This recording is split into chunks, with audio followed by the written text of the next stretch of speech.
Arkitekt japonez po punojnë në një projekt jashtëzakonisht ambicios, një qytet lundrues i së ardhmes, i cili synon të bëhet metropoli më i madh ujor në botë. Kjo strukturë madhështore parashikohet të përfshijë qindra rokaqie dhe rrugë të shumta të ngarkuara, të projektuara për të përballuar një numër të madh makinash dhe mjetesh transporti.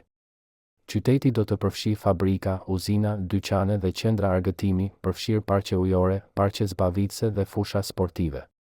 Për më tepër, specialistët synojnë të krijojnë ishuj artificial me liqene dhe lumenj që do të rrjedhin përgjath rrugëve të qytetit.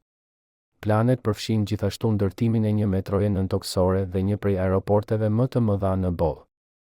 Arkitektët kanë imagjinuar edhe zinxhir malor dhe plazhe me ujë deti dhe rër, të destinuara për pushim dhe rekreacion.